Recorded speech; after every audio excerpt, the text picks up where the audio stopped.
मु समस्त स्वागत करुच्ची यूट्यूब चैनल कैरियर क्लासेस को। निज एनपीएस अकाउंट रु दरकार हेले पैसा उठे पारिबे कि केते टंका केते थर उठे पारिबे एनपीएस उठाणर संपूर्ण नुआ नियम विषय चलतु जानिबा। संपूर्ण तथ्य वीडियो अच्छी वीडियो को लाइक करेंगे और संपूर्ण देखिए ताहले आपण माने जानि परिबे जे एनपीएस रो जो पैसा आपण रखुछंती जो कंट्रीब्यूशन आपण करूछंती तार केमिति कोन उठेई परिबे अधारु उठेई परिबे ना नाही केमिति कोन तार नियम सब अच्छी केते टंका उठेई परिबे केते थर उठेई परिबे तो डिटेल्स तथ्य वीडियो अच्छी वीडियो को संपूर्ण देखिए लाइक करेंगे चैनल को सब्सक्राइब करेंगे। तेणु चलतु देखा एठी विभिन्न प्रकार नुआ नियम सब आसी। तो प्रथमे गोटे एनपीएस रो विड्रॉल विषय जानिबा, प्री एग्जिट मैच्योर एग्जिट विषय जानिबा। तो डिफरेंट टाइप्स रो एग्जिट अच्छी तो ता विषय जानिबा। तो पैसा आपण जो उठाउछंती एनपीएस रो विड्रॉल अच्छी तीन प्रकार उठेई परिबे। गोटे ला एनपीएस रो पार्शियल विड्रॉल अच्छी, तापर आ गोटे होची प्री मैच्योर एग्जिट। ता अर्थ आपण माने पार्शियल विड्रॉल माने कोन एनपीएस अकाउंट को बंद करिवे नाही किंतु सेथरु किछि पैसा गुडाक उठेई परिबे। प्री मैच्योर एग्जिट रो अर्थ होची कोन आपनकर टाइम है नहीं रिटायरमेंट है नाहंती आपण माने एका थरे के कोन करिवे पूरा एनपीएस अकाउंट को क्लोज कर देबे। पूरा क्लोज करिक आपण जति पैसा थिबे उठेइबे तार नियम कोन अछि। एवं एग्जिट एट मैच्योरिटी होछि एटा जोटा कि आपण माने रिटायरमेंट बेले एग्जिट करूछंती बा बंद करूछंती एनपीएस अकाउंट को। तो ये तीन टाइप रे आपण माने पैसा उठेई परिबे एनपीएस रो। तार डिटेल्स तथ्य चलंतु देखिबा कोन कोन अछि एवं लास्ट को कैलकुलेशन करिक मध्य देखिबा केते टंका आपण कोन उठेई परिबे। कैलकुलेशन रे शॉर्ट एग्जांपल नै के देखिबा। एग्जांपल मध्य लास्ट को अछि तेन वीडियो को संपूर्ण देखिबे। संपूर्ण देखले जानि परिबे हला। तो एठी हमर देखंतु प्रथमे एनपीएस रो जो पार्शियल विड्रॉल अछि सेडा एनपीएस रो पार्शियल विड्रॉल ता आपनकर कोन कोन नुवा नियम अछि एवं केमिति केते टंका उठेई परिबे। तो प्रथमे फेब्रुआरी 1 2024 रे नुवा नियम टी आसीछि। एथरे एनपीएस रो सब्सक्राइबर अर्थात एनपीएस रो जो एम्प्लॉय अछंती से कोन करिवे विथड्रॉ करि परिबे निजर पेंशन अकाउंट जो एनपीएस अकाउंट रे कंट्रीब्यूशन करूछंती। एनपीएस अकाउंट केते टंका ना 10% कंट्रीब्यूशन करछंती। जदि गवर्नमेंट एम्प्लॉय हेतिबे ताल 10% कंट्रीब्यूशन करछंती एवं एम्प्लॉयर जो माने थिबे अर्थ आपन को जे चाकरी देइथिबो से 14% कंट्रीब्यूशन एबे करूछंती। तो ये 10% आपनकर 14% हला आपनकर एम्प्लॉयर जे चाकरी देइछि बा गवर्नमेंट रो सरकारनकर बा प्राइवेट एम्प्लॉय जति टंका दउथिबे।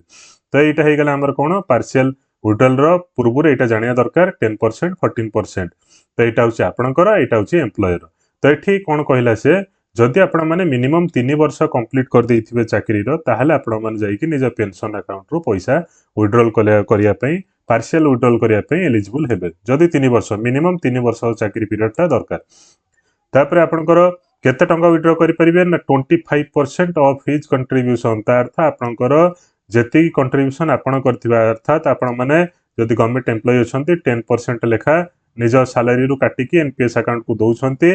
तो सेही जो एनपीएस अकाउंट को दउछन जति टंका आपनकर टोटल हेइथिबो मानेकर लाख टंका हेइछि लाख टंका रु आपण 25% ही उठेई परिबे हला। ता अर्थ 25,000 टंका उठेई परिबे। तो एठी किए रेगुलेट करूछि PFRDA pension fund regulatory development authority गोटे अछि सेटा हमरा एनपीएस अकाउंट गुडी को मैनेज करूछि।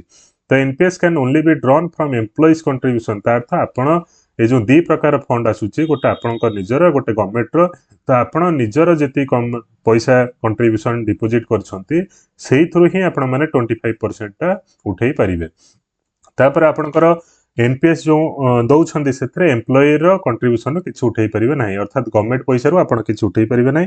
आपण जति टंका दउछंती 10% सेतिक रो 25% ता उठेई परिबे। बुझ पाले। ता नेक्स्ट आ कोन अछि ये गला हमर पार्शियल विड्रॉल। एटा कोन पार्शियल विड्रॉल रो नियम अर्थात अधारु किछि पैसा जे दरकार हुए उठेइबा एवं रीजन कोन अछि ताकू देखिबा। रीजन ता होछि देखाई देबी।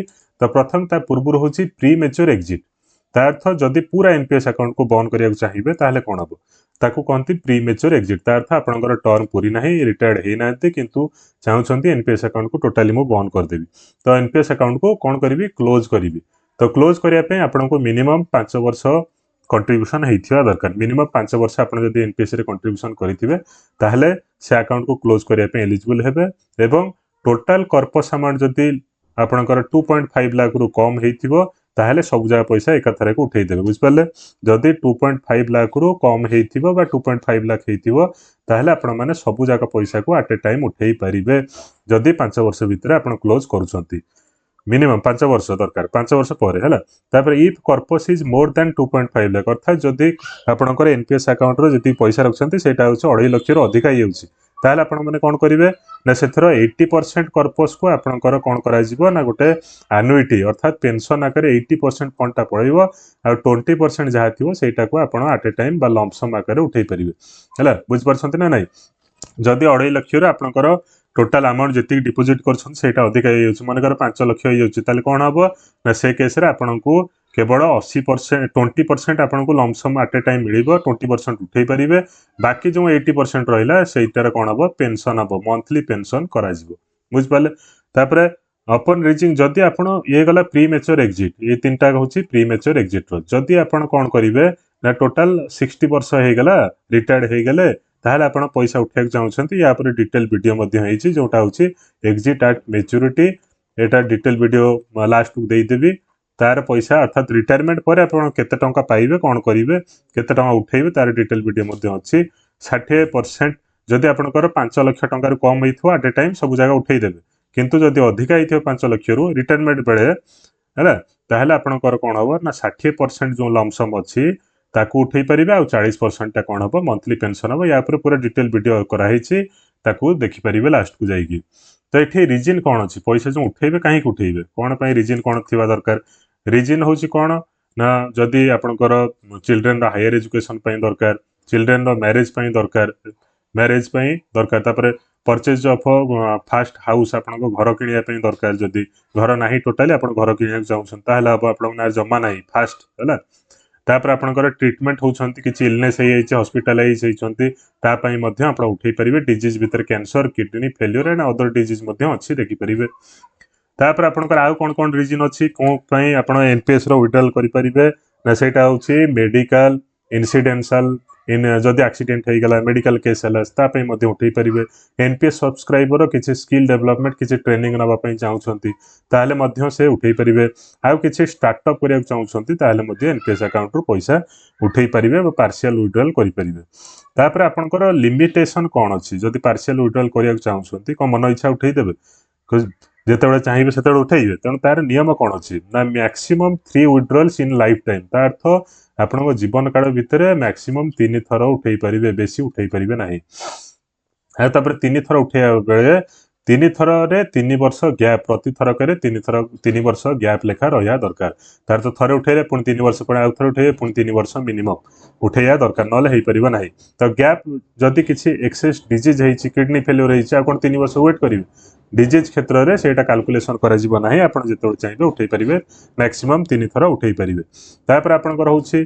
जदि किसी कंट्रीब्यूशन आपंकर बढ़ी बढ़ी चली 3 वर्ष ये से नथिबो ना इनक्रिमेंटल बेनिफिट रोचे इनक्रिमेंट हो गला पर अधिक आपंकर कर्पस हो आपंकर उठे पारे जी अधिक अमाउंट होतापर only 25% of contribution can be return जमती कि प्रीवियसली कहगला जी एम्प्लॉयर निजर 25% आप उठे पारे जी थर उठे 3 थर उठे भितर है बुझिपारे तापर प्रोसेस कौन अच्छी तार प्रोसेस पुणी कौन किसी थी ना नहीं प्रोसेस केमती उठेबे आपको देखिए तेणु प्रथम वीडियो को संपूर्ण देखते धन्यवाद लाइक करेंगे सब्सक्राइब करेंगे शेयर करेंगे तापर देखो कैलकुलेशन करके देखा और लास्ट को प्रोसेस जाना प्रोसेस कौन अच्छी उठेबार तो प्रथम मानकर आपंकर टोटाल कंट्रीब्यूशन होते 10% जो दौरान टोटाल है 8 लाख गवर्नमेंट पुणी दौर गवर्नमेंट के 14% दौर तो 12 लाख तो टोटाल होगा कंट्रीब्यूशन नेट कंट्रीब्यूशन होगा 20 लाख किंतु आप क्या पैसा उठे पारे निज पैसा उठे पारे निज पैसा केते अच्छी निज पैसा अच्छी केते 8 लाख तो 8 लाख केते परसेंट उठेबे ना 25% तो 25% 8 लाख रहा केते 2 लाख है तो आपंकर विड्रॉल अमाउंट है केते 2 लाख टंका आप उठे पारे ये अनुसार कैलकुलेशन करके देखिपारे एनएसडीएल अकाउंट रे आपंकर केते पैसा होती कौन होती देखला उठेबे तापर आपंकर प्रोसेस ऑफ एनपीएस विड्रॉल कौन अच्छी ना गोटे सेल्फ डिक्लेरेशन फॉर्म अच्छी टेलीग्राम चैनल जॉइन कले देदेवी टेलीग्राम चैनल जाइए जॉइन करेंगे देदेवी सेठी सेल्फ डिक्लेरेशन फॉर्म रे आपण कौन करेंगे ना कौन करेंगे जॉइन कलापर आप सेल्फ डिक्लेरेशन फॉर्म को फिलअप करके आपंकर निजर जी अथॉरिटी अच्छा से अथॉरिटी परमिशन नहीं सिग्नेचर करके आपण पठेबे क्या सीआरए को सेंट्रल रिकॉर्ड कीपिंग एजेंसी को तापर आपंकर जदि इलनेस थी कि कौन किसी प्रोब्लेम थी तो आप कौन करेंगे इलनेस क्षेत्र में आपण मैंने निजर फैमिली मेंबर को द्वारा लिखे पठे पारे किसी असुविधा हे ना एनपीएस विड्रॉलटा टैक्स एक्सटेम्प्टेड बोली कहूँ केते परसेंट से डिटेल वेबसाइट अच्छी आउ मोर टैक्स रिलेटेड प्लेलिस्ट गोटे अच्छे से अवेलेबल अच्छे जाकि देखिपारे। धन्यवाद। वीडियो को लाइक चैनल सब्सक्राइब शेयर करेंगे।